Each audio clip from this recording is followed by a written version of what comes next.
ቆስጠንጢኖስ በነገሰ ሰዓት እንዳልኩሽ የሌኒ ልጅ ጦርነት ገጥሞት ነበር። እግዚአብሔር ግን በሰማይ ምልክት አሳይቶታል። የመስቀል ምልክት ነው ያሳየው። ታደሩ ወደ ጦር ሜዳ ሲገቡ ከጋሻቸው ላይ መስቀል ምልክት ሰርተው እንዲሄዱ ተባርኮ ችቦው እሳቱ ይለኮሳል። እሳቱ ራሱ የመስቀል ብርሃንነቱን ነው ኃይሉን ነው የሚገልጸው። የሚቃጠለው ደግሞ ዲያብሎስ ነው፣ ሌላ የለም። ያልኳችሁ መስቀል ኃይላችን ነው። መስቀል የነፍሳችን መድኃኒት ነው። መስቀል ቤዛችን ነው። አይሁድ ይክዱታል፣ እኛ ግን እናምነዋለን። ያመንነው እኛ በመስቀሉ እንድናለን። ዲነና ዓለም ነው። መስቀል ስንሰራ በመስቀል ምልክት እናማተባለን፣ የሰይጣን ይርቅልናል። ስለዚህ ክፉ ነገራችንን አረቀን ማክበር ይገባል እላለሁ።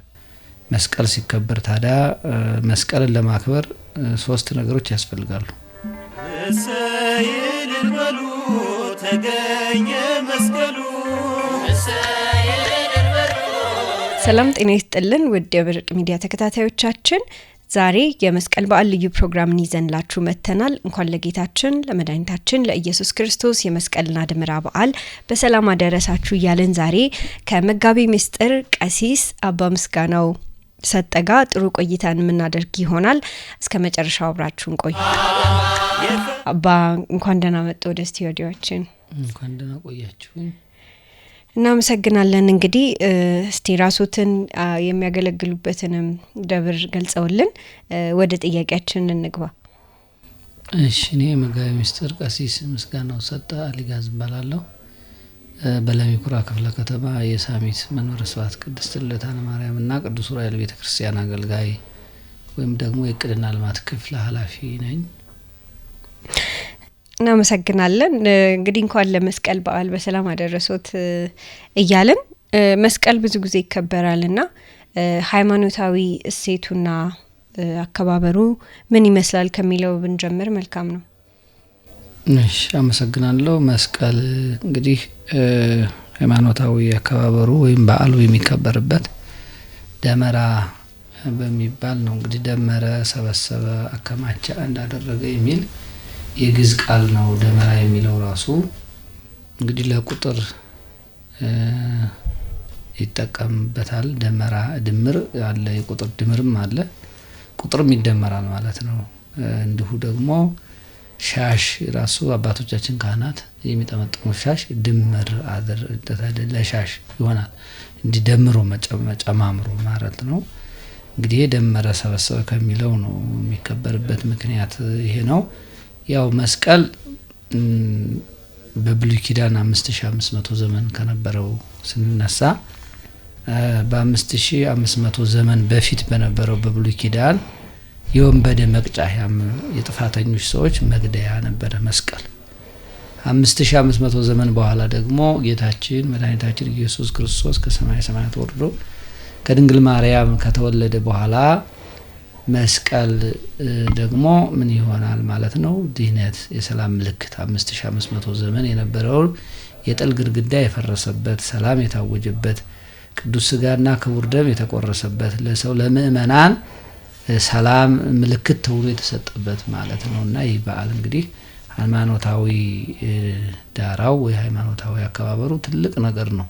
ጌታችን ኢየሱስ ክርስቶስ መስቀል ጥል የተወገደበት፣ ሰላም የሰፈነበት የሰላም ምልክት አርማ ይባላል ማለት ነውና ይህ መስቀል ታዲያ ክርስቲያኖች በደንብ ያከብሩታል፣ ይሳለሙታል፣ ይሰግዱለታል። ከዛም ባለፈ ደግሞ እንግዲህ መስቀል ትልቅ ነገር ነው። መስቀልን ሲከበር እንግዲህ ብዙ ነገሮችን ያው የአደባባይ በዓል ነው። በዓሉም መስቀል ሲከበር ታዲያ መስቀልን ለማክበር 3 ነገሮች ያስፈልጋሉ። አንደኛው መስቀል ሰላም ስለሆነ የተጣሉትን መታረቅ ያስፈልጋል። ሰላማዊ ስሙን ያስፈልጋል።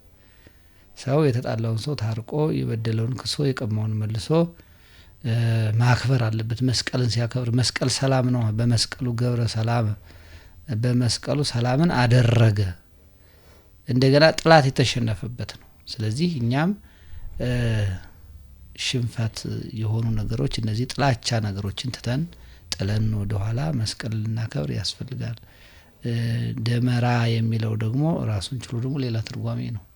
እንግዲህ መደመራ የሚባለው የተለያዩ ነገሮች አንድ ላይ መደመር ነው። እንደነገርኩሽ በመግቢያችን ደመራ ደግሞ የሚባለው ደግሞ የተለያዩ ነገሮችን ማከማቸት አንድ ላይ ማድረግ ነው እና ስለዚህ አንደኛው ሰላምን መፍጠር ያስፈልጋል። የተጣላ ሰው መታረቅ አለበት። የቀማ ሰው መመለስ አለበት። ከኃጢአት ከበደል ንጹህ መሆን አለበት። ይሄ ነው።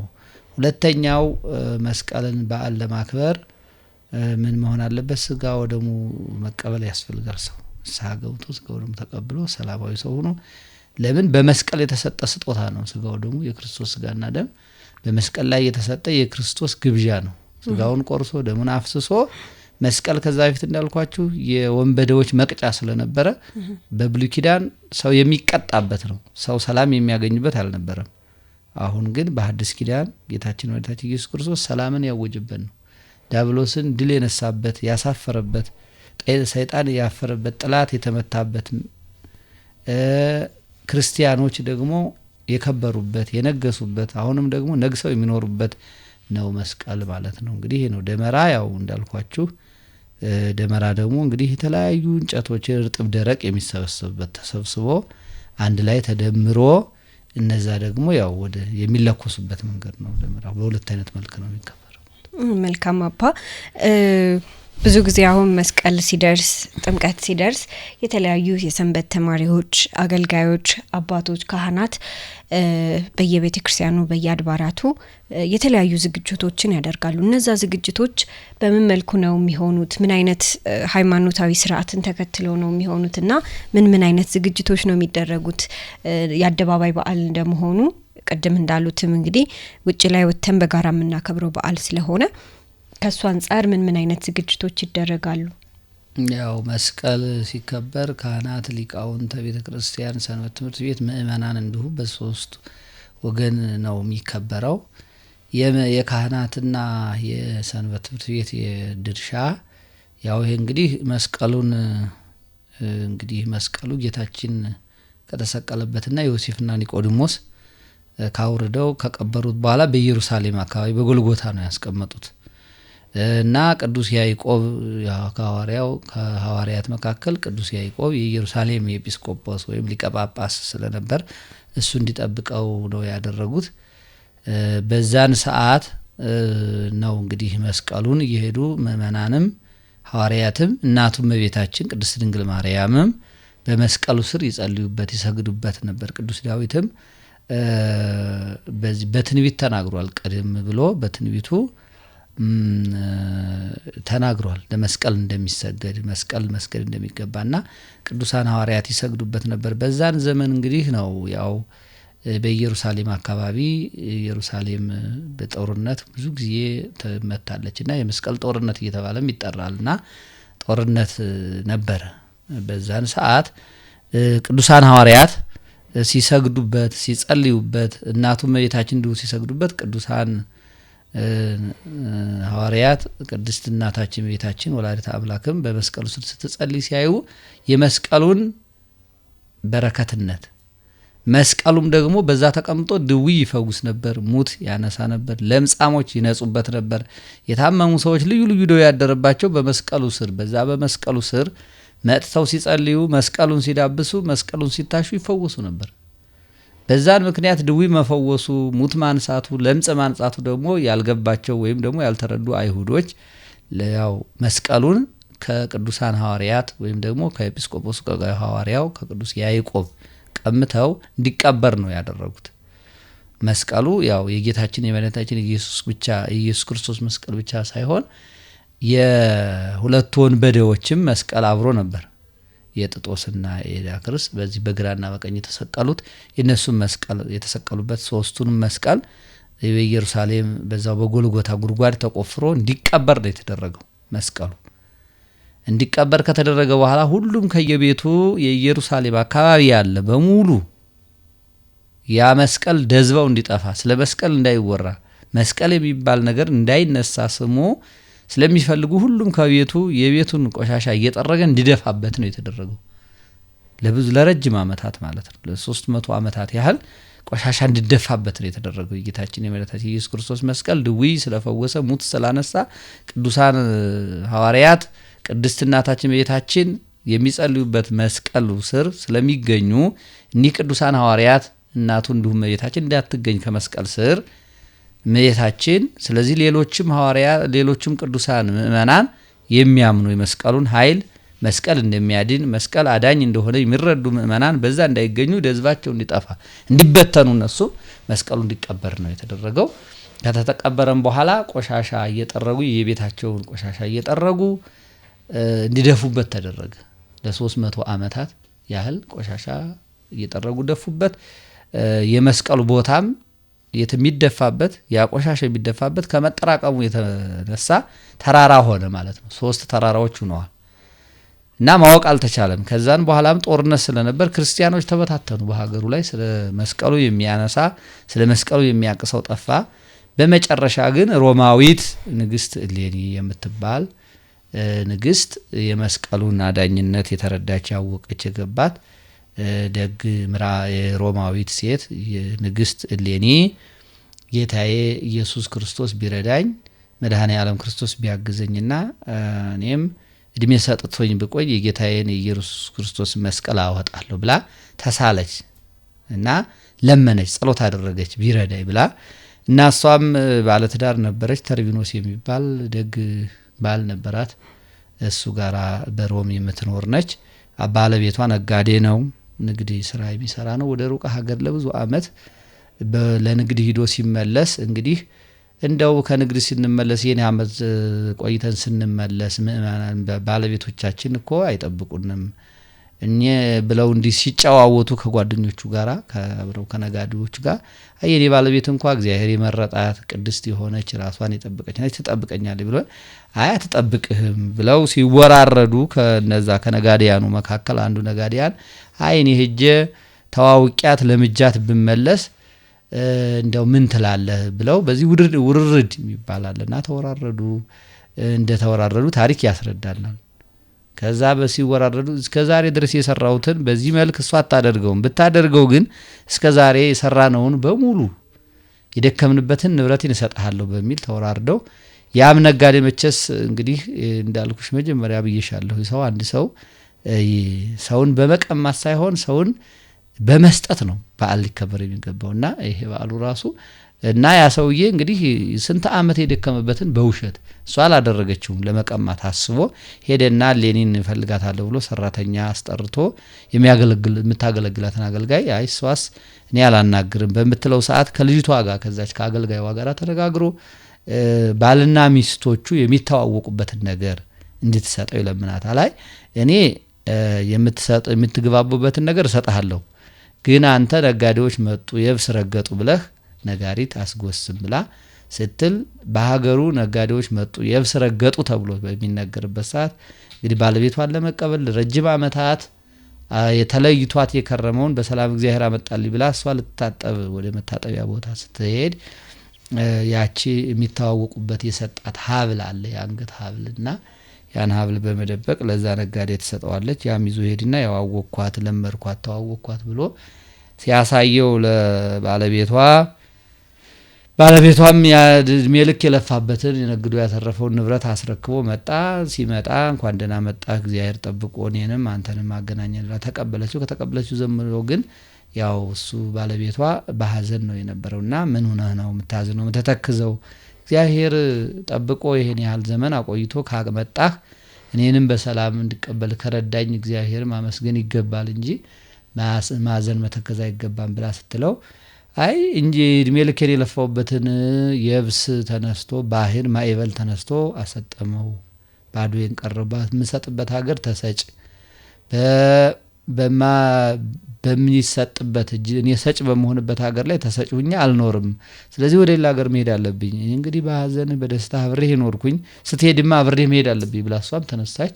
ወደ ሩቅ ሀገር ትንሽ ከሄዱ በኋላ ባህር ወደብ ያለበት እንደደረሱ ታሪክ ይነግረናል። በዛን ታዲያ በቁመቷ ልክ የሚሆን ሳጥና እኔ ሳምንሽ ከዳሽኝ ትጠብቂኛለሽ ብዬ ስል አንቺ ከዳሽኝ የማይገባ ስራ ሰርተሽ ጠበቅሽ ብሎ ይነግራታል። በልቡ የያዘውን ቂም ምንድነው ምን አረኩ ስትለው ያው ከኔ ትጠብቂኛለሽ ብዬ እየሰራሁ እየነገርኩ በነበርኩበት ወቅት አንቺ ደግሞ ሌላ ለምደሽ ጠበቅሽ ብሎ ያንን የሰውየው የሰጠውን ሀብል እንዳሳያት እሷም ደግሞ እንዳላረገችው ብትነግረው እንኳን ሊያምናት እንዳልቻለ ታሪኳ ይነግረናል። የቅድስት እሌኒ በረከቷ ይደርብን። በጣም ትልቅ እናት ነችና የሷ ታሪክ ይሄን ይመስላል።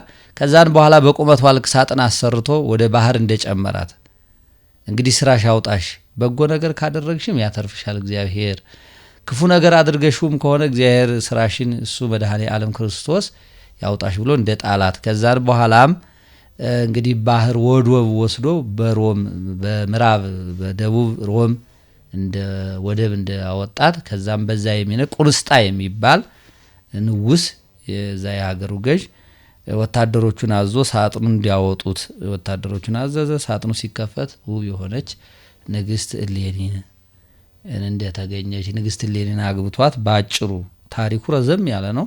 ባጭሩ እሷን አግብቶ ቆስጠንጢኖስን እንደወለደች ከዛ ንጉስ ቆስጠንጢኖስ ደግሞ ሲወለድ ያው የተወለደው ከማያምኑ ሰዎች ነው። መስቀሉንም የክርስትና ሃይማኖት ከሌላቸው ነው የተወለደውና ልጄ አሁንም ድጋሚ ልጄ ቆስጠንጢኖስ እንደው እግዚአብሔር አምላክ ብሎ ክርስቲያን ቢሆንልኝ ክርስቲያን ሆኖም ደግሞ ቢነግስልኝ ወደ ኢየሩሳሌም ሄጄ የፈረሱ አብያተ ክርስቲያናትን አሳንጻለሁ፣ የተቀበረው ደዝባው የጠፋው የጌታዬ ኢየሱስ ክርስቶስን መስቀል አወጣለሁ ብላ በድጋሚ በልቧ ያሰበች እንዲሁ ልጇንም ደግሞ ቆስጠንጢኖስን ስታሳድገው ስለ ክርስትና ሃይማኖት እያስተማረች እየነገረች አስተምራ አሳደገችው። ወዳው በ12 ዓመቱ በዛው ነግሷል። ቆስጠንጢኖስ ከነገሰ በኋላ ልጇ ንጉስ ከሆነላት በኋላ ወደ ኢየሩሳሌም ተመልሳ በዛ በኢየሩሳሌም አካባቢ 3000 ሰዎች ብቻ ነው ያገኘችው። ምእመናን ክርስቲያን የሆኑ 3000 ሰዎች ናቸው። ኢየሩሳሌም ጠፍታ መስቀሉም ተቀብሮ ደዛው ምንም ታሪኩንም ብትጠይቅ የሚነግራት ሰው አላገኘችም። ግን በዛ ተመልሳ ነሐሴ 12 ቀን ሱባኤ ደገባች። በሱባኤውም ደግሞ መልአከ እግዚአብሔር ቅዱስ ሚካኤል ተገልጦ እንደነገራት ደመራ እንደምትደምር ካህናቱን ሊቃውንቱን ሰብስባ ዕጣን አስጨምራ ጸሎት አስጸልያ በዛ ደመራ አስደምራ በጣኑም በዛ በተደመረው ደመራም እግዚአብሔር እንደሚነግራት የመስቀሉን ቦታ እንደሚያመለክታት ሱባኤ ገብታ በሱባኤው ተገለጸላት። ከዛ ነሐሴ 12 ቀን በዛው አካባቢ በኢየሩሳሌም አካባቢ ኪራኮስ የሚባል ሽማግሌ ኪራኮስ የሚባል ቀደም ያለ እድሜው ገፋ ያለ ሽማግሌ በኢየሩሳሌም አካባቢ አገኘች። እሱ ቦታውን እንኳን አላውቀውም። ልዩ ቦታው ግን ጎልጎታ አካባቢ ነው። 3 ተራሮች አሉ። ከ3ቱ ተራሮች አንዱ የጌታ ኢየሱስ ክርስቶስ መስቀል ነው። 2ቱ ተራራዎች ቆሻሻ ስለደፉበት የሌሎቹ መስቀል የጥጦስና የዳክርስ የሁለቱ ወንበዴዎች መስቀል አብሮ ስለተቀበረ በዛ አካባቢ ነው ብሎ እንደነገራትና ከዛን በኋላ ነው እንግዲህ ያው ካህናቱ ሊቃውንቱ ከዚህ ነው የሚጀምረው። ሊቃውንቱ የቤተክርስቲያኒቱ ዘማሪያኑም የሚጀምረው ታሪክ ከዚህ ነው የሚጀምረውና እሷም የሀገሩ ሰዎች እነዛ ያገኘቻቸውን ምእመናኑን ስለ መስቀሉ የሚቃወሙትን በማሰር ልጇም ቆስጠንጢኖስ ንጉስ ስለሆነ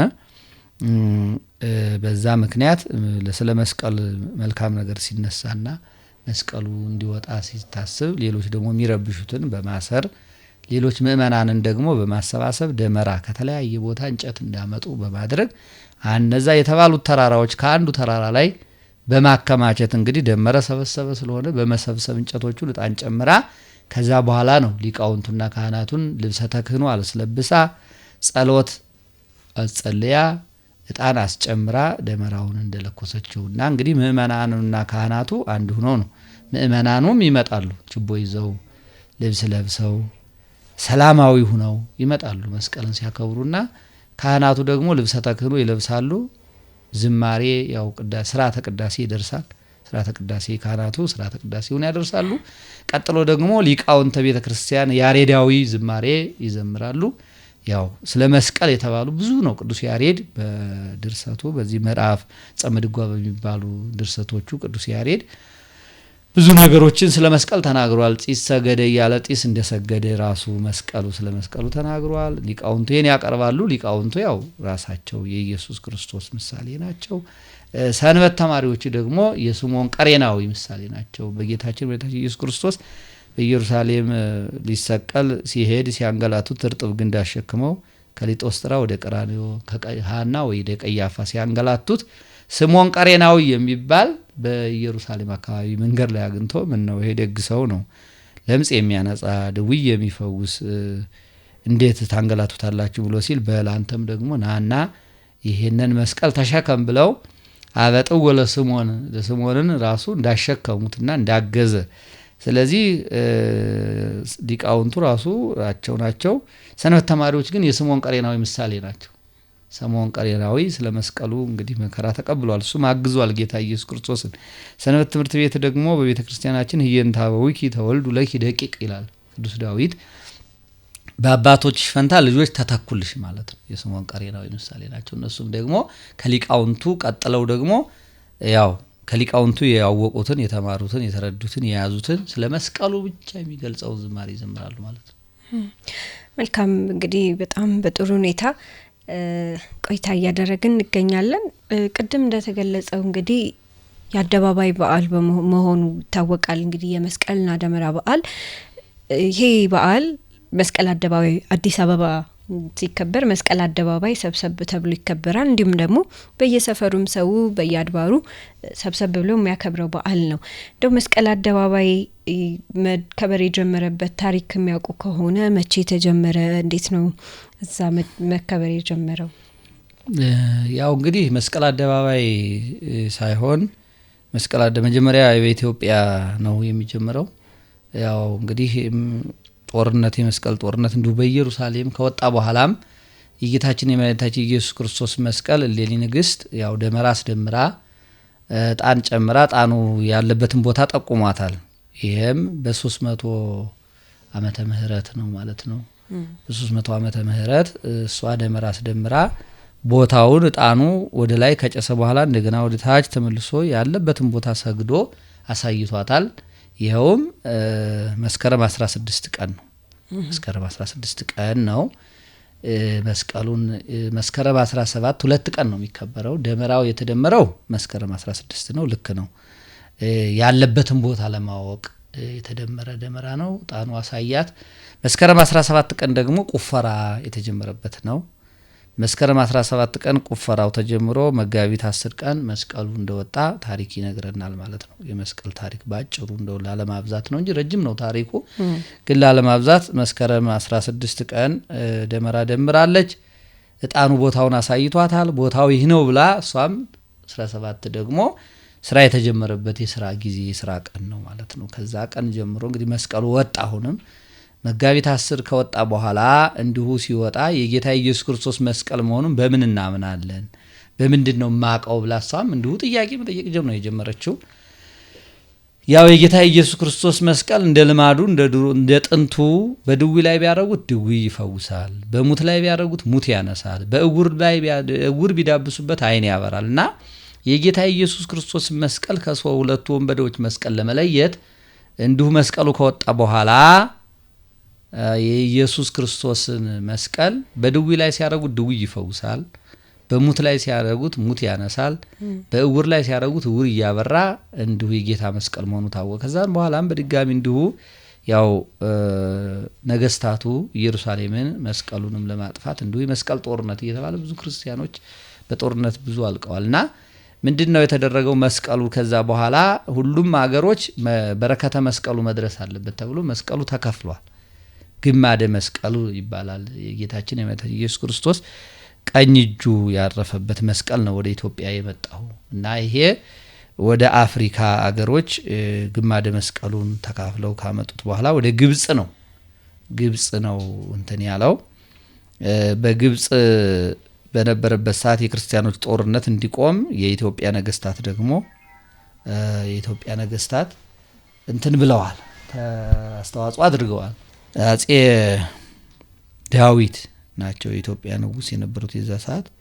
እንግዲህ ክርስቲያኖችን ለመርዳት ወደ ግብጽ ሄደው ነበርና በግብጽ ወደ አስዋን የሚባል የኢትዮጵያ ወደብ ደንበር ማለት ነው። በዛ ሆነው እንግዲህ ክርስቲያኖችን የምትገሉ ከሆነ ክርስቲያኖችን ስቃይ የማይቆም ከሆነ የአባይን ግድብ ገድብና ወደ ሌላ አቅጣጫ አጋጣሚ ሆኖ የነገስታቱ ህልማቸው ወይም እቅዳቸውና ራእያቸው ተሳክቷል። በዚህ አጋጣሚና ዘንድሮ ተገድቦ ተመርቆልናል። ደስ ይላል ማለት ነው። ቅድመ ነገስታቱ ያሰቡት ሐሳብም አሁን ባለው ዘመናችን ፍጻሜ አግኝቷል፣ እግዚአብሔር ይመስገን። እና ብለው ሲሉ የግብጽ ንጉስ ነገስታት ደግሞ ክርስቲያኖችን ከመግደል እናቆማለን አንገልም እናቆማለን በሚል እጅ መንሻ የሚሆን ብዙ ወርቅ አጼ ዳዊት እንደላኩ ታሪክ ይነግረናል። ለአጼ ዳዊት እጅ መንሻ ነው የፈለኩት ብዙ ወርቅ ብዙ ብር አይደለም የጌታዬን የመድኃኒቴን የኢየሱስ ክርስቶስን መስቀል ነው እንጂ ብለው አጼ ዳዊትም መልሰው መልእክት እንደላኩ ከዛን በኋላም ብሩ ያ መልእክት ያደረሰው ሰው መስቀሉ ግማደ መስቀሉን የጌታችን የመድኃኒታችን ኢየሱስ ክርስቶስ ግማደ መስቀልን ለአጼ ዳዊት እንደሰጧቸው በዛ ተቀብለው ሲመጡ በመሃል ግማሽ መንገድ ላይ ረፍት ስጋ እንደገጠማቸው እንዳረፉ ታሪክ ይነግረናል። እንግዲህ ከዛ በኋላ አጼ ዳዊት ልጅ አጼ ዘርዓ ያዕቆብ ነው። አጼ ዳዊት ልጅ አጼ ዘርዓ ያዕቆብ ከሳቸው ቀጥሎ አጼ ዘርዓ ያዕቆብ ነገሰ። አጼ ዘርዓ ያዕቆብ ሂዶ ወደ ግብጽ ወደ አስዋን ወርዶ በዛ አጼ ዘርዓ ያዕቆብ አጼ ዳዊትን አጽምና የጌታችን የመድኃኒታችን የኢየሱስ ክርስቶስን ቅዱስ መስቀል የእመቤታችን የወላዲተ አምላክ የንጽሕተ ንጹሐን የቅድስተ ቅዱሳን የማምላክን ሉቃስ የሳላትን ስዕል የጌታችን የመድኃኒታችን የኢየሱስ ክርስቶስን ቅዱስ ዮሐንስ የሳለው ተቆረጠ። ይሄ ሾህ አክሊል የደፉበትን የዛ ደሙ በዚህ የፈሰሰ ሾህ አክሊል የደፉበት ይህን ስዕል አድርገው እንደሰጡትና አጼ ዘርዓ ያዕቆብ ይዞ በየአድባራቱና በየገዳማቱ በመናገሻ ማርያም በደብረ ብርሃን እንዲሁ በየአድባራቱ በብዙ አድባራትና ገዳማት ላይ ያዋርፏል መስቀሉ ያሳረፉ ይዘው አጼ ዘርዓ ያዕቆብ ይዘው ወደ ኢትዮጵያ ገቡ። በደብረ ብርሃን መጋቢት 10 ቀን ላይ ደብረ ብርሃን ከተማ ይዘው ሲገቡ ብርሃን ወርዷል። እንግዲህ ያበዛ ምክንያት ነው ከተማዋም ደብረ ብርሃን ተብላ የደብረ ብርሃን ደብር አይጉር ከተማ ተብላ ተጠራለች ማለት ነውና በዚህ መሰረት አጼ ዘርዓ ያዕቆብ በዚያ መሰረት እንደዛ አንብር መስቀሌ በድበ መስቀሌ የሚል መስቀሌን በመስቀለኛ ቦታ አስቀምጥ የሚል ድምጽ ይሰሙ ነበር። ያው ቅዱሳን ነገስታቱ ቅዱሳን ናቸው። በእርግጥ እግዚአብሔር ንጽ ጠብቀው እግዚአብሔርን አምነው የሚነግሱትም በቤተ እግዚአብሔር ነው። ጸሎት ተጸልዮላቸው ንስሐ ገብተው ቅባ ቅዱስ ቅባ ሜሮን ተቀብተው ንግስና የሚፈጸምላቸው ቅዱሳን ነገስታት ስለነበሩ መስቀሌን በመስቀለኛ ቦታ አስቀምጥ የሚል ተነገራቸው። መስቀለኛ ቦታን በመፈለግ ያው ለብዙ አመታት ኢትዮጵያን ባርኳል መስቀሉ። ከዛን በኋላ ምንድነው ወደ ግሸን ደብረ ከርቤ ነው የወሰዱት አጼ ዘርዓ ያዕቆብ። መስከረም 21 ቀን ግሸን ደብረ ከርቤ ደርሷል። መስቀለኛ ቦታ አንዲት ተራራ ሆና ግን መስቀለኛ ቦታ ናት። ግሸን ደብረ ከርቤ በጣም የምትገርም ቦታ ናት። ብዙ ምእመናንን መያዝ የምትችል ግን ሲያዩት አንዲት መውጫዋም አንዲት የሆነች ነች፣ ቀጥ ያለች ነች። አንድ በር ነች። ዛ አንቀጽ እንተ እግዚአብሔር ጻድቃን ይበጉ ውስቴታ እንዳለው ቅዱስ ዳዊት በዛች ወስደው ሲያስቀምጡት የእመቤታችንና የቅዱስ እግዚአብሔር አብ ቤተ ክርስቲያንና በዛ እንዳስቀመጡት መስቀለኛ ቦታውም እንደተገኘለት በዛ አስቀምጠውታል። ከዛን በኋላ እንግዲህ አጼ ዘርዓ ያዕቆብ ተቀጸል ጽጌ የሚባል መስከረም 10 ቀን በደብረ ብርሃን አካባቢ ያከብሩ ነበር። ከዛ በኋላ ደግሞ ይሄንን በዓል እያለ ደግሞ ወደዚህ ወደ አዲስ አበባ እንግዲህ ነገስታቱ ሊቃውንቱ በመመካከር በመስቀል አደባባይ እንዲሆን ተደርጓል ማለት ነው። መስከረም 16 ቀን በፊት ይከበር የነበረው መስከረም 10 ቀን ነው ተቀጸል ጽጌ። አሁንም ይከበራል፣ ግን አሁን እንዲከበር የተደረገው በመስቀል አደባባይ ሊቃውንቱ መምህራኑ ነገስታቱ ተወያይተውበት ከአጼ ዘርዓ ያዕቆብ በኋላ ደግሞ በአዲስ አበባ በመስቀል አደባባይ ምእመናን፣ ካህናት፣ ሊቃውንት፣ ሰንበት ትምህርት ቤት ልዩ ልዩ የእምነቱ ተካፋይ የሆኑ እንዲሁም ሌሎችም እምነት ተካፋይ የሆኑ ደጋጎች የመስቀሉ መከበር ደስ የሚላቸው ምእመናን ማንኛውም መስቀል ሲከበር ማንኛውም ሰው መገኘት ይችላል። በዓሉን ሰላም በዓል ስለሆነ በዓሉ እንዲሁም ደግሞ እግዚአብሔር የተመሰገነ ይሁን በእግዚአብሔር ቸርነትም ደግሞ በሊቃውንቶቱም በቤተ ክርስቲያኒቱ በሀገሪቱ መሪዎችም ጥንካሬ ያው መስቀል ኢንተርናሽናል በዓለም እንዲሆን ተደርጓል አይደል? በዩኔስኮ ተመዝግቦ ብዙ ሌሎች ዜጎች የሌላ ሀገር ዜጎችም መጥተው ያዩታል። ብዙ ትርኢቶችም ይታዩበታል። መስቀልን ብቻ የሚገልጽ ስለ መስቀልና ይሄን ይመስላል ነው። መልካም። ከዛ ውጭ እንግዲህ ሲከበር አሁን በደንብ እንደገለጹት በሰንበት ተማሪዎችም የተለያዩ ሃይማኖት አባቶችም ሊቃውንትም በተገኙበት ይከበራል። ግን በተለያዩ አካባቢዎች በተለያየ መልኩ ሊከበር ይችላል። ምናልባት እንደ ቤተክርስቲያን እንደ ኦርቶዶክስ ቤተክርስቲያን ደግሞ እንደዚህ አይነት አከባበር ቢኖር ተብሎ የሚቀመጥ ዳራ ካለው እሱን ያውጫውት ያው ከባህሉ አንፃር ባህላዊ አከባበሮችም አሉ ከእምነቱ ወጣ ብሎ የሚከበርባቸው የተለያዩ ቦታዎችም ስላሉ እንዲህ ቢሆን እንዲህ ቢደረግ የሚባሉ ነገሮች አሉ ወይ በመስቀል አከባበር ዙሪያ? የመስቀል አከባበር እንዴት ይሆኑ እንዲሆነ ተብሎ የሚባሉ አከባበሮች አደባባይ በዓል ነው። በዓሉ በየትኛውም እንግዲህ ያውኛ ቤተ ክህነት ወይም ደግሞ የቆሎ ተማሪዎች ነን የምንባል በብዙ በሀገሪቱ በብዙ ክፍሏ ሄደን ተምረንባታልና እኔ አሁን ለምሳሌ ከትውልድ ቦታ ያንስቶ እስከ ተማርኩባቸው ቦታዎች ድረስ መስቀል በአደባባይ ይከበራል። የትኛውም የመስቀል ማክበሪያ በዓል አለ። እንደ ጥምቀት ባህር ማክበሪያ የመስቀል ማክበሪያ ቦታ አለ። የትኛውም ክልል የትኛውም አካባቢ ላይ በኢትዮጵያ ጠቅላላ በሀገሪቷ ግን እንደየአካባቢው ሊለይ ይችላል። እንደየአካባቢው ምናልባት ሊለይ ይችላል እንጂ አከባበሩ አንድ አይነት ነው። ይሄ ቢሆንም የሚባል ነገር የለም። ይሄ ቢሆን ብየምለው ምእመናንም ሌሎችም ሰዎች በዓሉን ሲያከብሩ እውነቴን ነው የምነግራችሁ መስቀል ሰላም ነው፣ የሰላም ምልክት ነው።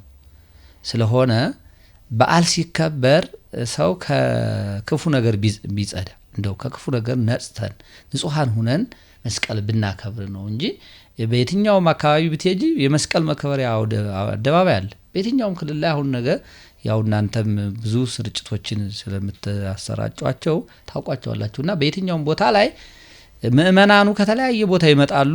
ደመራ ችቦ ይዘው ይመጣሉ። ያ ችቦ ይሰበሰባል። ችቦ በየትኛውም ቦታ ስርዓት አለው። ስርዓተ ጸሎት ይደርስበታል፣ ቡራኬ ይፈጸምበታል። ሊቃነ ጳጳሳት ባሉበት ሊቃነ ጳጳሳት፣ ፓትርያርክ ባሉበት መጀመሪያ ፓትርያርክ በሌሉበት ደግሞ ሊቃነ ጳጳሳት፣ ሊቃነ ጳጳሳት በሌሉበት ደግሞ ኤጲስቆጶሳት በሌሉበት ደግሞ ያው እንደየእንትኑ እንደየክፍሉ የትልቅ ሊቃውንቱ ከሊቃውንቱ መካከል እንዲሁ አስተዳዳሪዎች ከዛም ደግሞ አስተዳዳሪዎች በሌሉበት ደግሞ ሊቃውንት ካህናት ቡራኬ ይፈጽሙበትና ነው። ስለዚህ ተባርኮ ችቦው እሳቱ ይለኮሳል። እሳቱ ራሱ የመስቀል ብርሃንነቱን ነው ኃይሉን ነው የሚገልጸው። የሚቃጠለው ደግሞ ዲያብሎስ ነው፣ ሌላ የለም። ስለዚህ የሚቃጠለው ዲያብሎስ ነው። እንጨቱ መስቀል ነው፣ ሌላ አይደለም። እና ስለዚህ የመስቀል በተለያየ ቦታ ይከበራል። የሚከበረው በሰላማዊ መንገድ ቢከበር ሰዎች ብዙ ጊዜ መስቀል ሲከበር ያው ከመስቀል ጋር ከደመራ ጋር ተያይዞ ብዙ ሰላማዊ ነገሮችን መስቀል በሚደረግበት መስቀል ብርሃን ነው። መስቀል ሲከበር ደግሞ ደመራው ጋር ተያይዞ ብዙ የማይገቡ ነገሮች የሚደረጉበት መንገድ አለ። አንዳንድ ቦታ ላይ ገጠመኞች እነዛ ነገሮች ባይሆኑ ብዬ ነው የምለው እንደኔ እንጂ መስቀል በሁሉም ቦታ የሚከበርበት አውደ ምሕረት አለው። የአውደ ምሕረት በዓል ነው። ሰው አምሮ ደምቆ መስቀልን የሚገልጽ ስለ መስቀል ጥቅሶች ቲሸርቶች ላይ የሚታተሙ ቲሸርቶች ላይ ያለ ጥቅስ ስለ መስቀል ነው። እንደገና ሰው ሻሹ ላይ ነጠላው ላይ ቀሚሱ ላይ ሳይቀር የሚያደርገው መስቀል ነው። ስለዚህ መስቀል ሰላም ነው። መስቀል እንደገና ኃይል ነው። እንዳልኳችሁ መስቀል ኃይላችን ነው። መስቀል የነፍሳችን መድኃኒት ነው። መስቀል ቤዛችን ነው። አይሁድ ይክዱታል፣ እኛ ግን እናምነዋለን። ያመንነው እኛ በመስቀሉ እንድናለን። ድነናልም ነው መጀመሪያ ድነናል፣ እንድናለን። እንደገና እኛ ያመነ ሰው የሚያከብረው መስቀል ኃይል ነው ብሎ ነው። እውነት ነው፣ ኃይል ነው። መስቀል ስንሰራ በመስቀል ምልክት እናማተባለን፣ ሰይጣን ይርቅልናል። ስለዚህ ክፉ ነገራችንን አረቀን ማክበር ይገባል እላለሁ። መልካም እንግዲህ አባታችን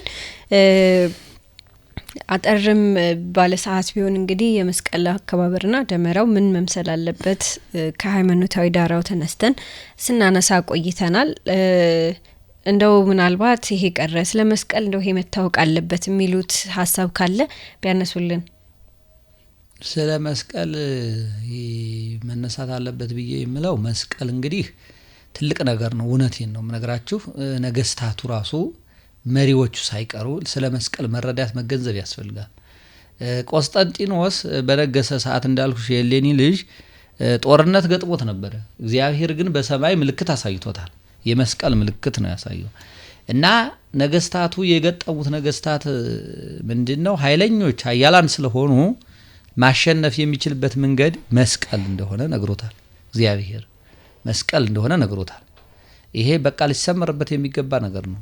አሁን በተለያየ መንገድ ሀገራችን መስቀሉን ይዘን ማክበር አለበት። መስቀል ትልቅ ነገር ነው እና ቅዱስ ቆስጠንጢኖስ ከዛ በኋላ ምንድነው ያደረገው? ወደ ራሱ ተመልሶ በጦራቸው ላይ በጋሻቸው ላይ የመስቀል ምልክት በባንዲራቸው ላይ የመስቀል ምልክት እንዳደርጉ ነው ያደረገው። ነገስ ወታደሩ ወደ ጦር ሜዳ ሲገቡ ከጋሻቸው ላይ መስቀል ምልክት ሰርተው እንዲሄዱ ያን መስቀል ሰርተው ሲሄዱ ነገስታት ድል ነስተዋል። አሁንም ሀገራችን ላይ እውነቴን ነው ሁላችንም መቸስ የምናምንበት ማለት ነው ምናልባት ሌሎች የማያምኑበትን አላልኩም ይሄ በደንብ ሊሰመር የምናምንበት ግን አርማችን የምንይዛቸው ማቴሪያሎቻችን ላይ ምልክት የመስቀል ምልክት ሊኖር ያስፈልጋል። መስቀልን አርማ ነው። ለዚህ ነው ቤተክርስቲያናችን ተቋሟ አላይ አራቷ ላይ መስቀል ነው ምልክቷል ጉልላቷ ሰላም መስቀል ሰላም ስለሆነ እኮ ነው።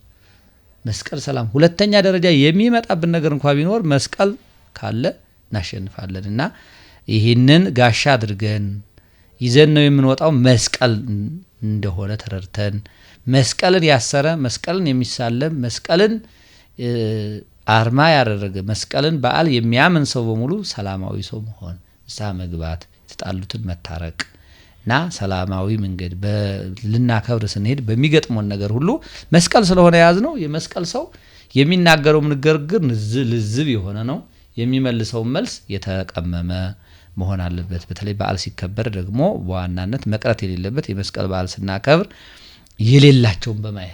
የሌላቸውን በማየት ነው። ከምን ለብሰው ላይ እኛ ለብሰን አምረን ደምቀን ስንወጣ እነሱ ብርድ የሚበርዳቸው ወንድሞቻችን እህቶቻችን አሉ። ሰው የሆኑ በሙሉ ጠቅላላ ግዴታ የእምነቱ ተከታዮች የሆኑ ሳይሆኑ ሌሎችም የሚለብሱት ያጡትን በማልበስ የሚበሉት ደግሞ ያጧሉ ደግሞ እነሱንም በመጠየቅ የተራቡትን በማብላት የተጠሙ ደግሞ የሚጠጡት የሌላቸው ውሃ ተቆርጦባቸው መብራት ጠፍቶባቸው ደግሞ የሚቸገሩ ምእመናንን ወንድሞቻችንን የሰው ልጆች በማየት እና ለነሱ የሚገባውን ነገር በማድረግ ማክበር ደግ ነው ብዬ አምናለሁኝ። ይሄን ብናረግ ደግሞ የተሻለ ነው። እሺ እናመሰግናለን አባታችን። በስተመጨረሻ በዓለም ስለሆነ እንኳን አደረሳችሁ ማለት የምትፈልጓቸው አካላት ካሉ? ያው እንኳን አደረሳችሁ ማለት የሚፈልገው እንግዲህ መስቀል ለኃይላችን ነው፣ መስቀል ቤዛችን ነው፣ መስቀል የነፍሳችን መድኃኒት ነው ብለው መስቀሉን የሚያምኑ መስቀሉን የሚሳለሙ ጠቅላላ የኢትዮጵያ ኦርቶዶክስ ተዋሕዶ ቤተክርስቲያን በዓለምም በሀገር ውስጥም ያሉትን እንኳን ለጌታችን ለመድኃኒታችን ለኢየሱስ ክርስቶስ የመስቀል በዓል በሰላም አደረሳችሁ ላለሁ። ከዚያ በመቀጠል እንግዲህ እንኳን አደረሳችሁ ማለት የሚፈልገው ባለቤቴና ልጆቼን ደግሞ እናንተንም እንኳን አደረሳችሁ ማለት ፈልጋለሁ።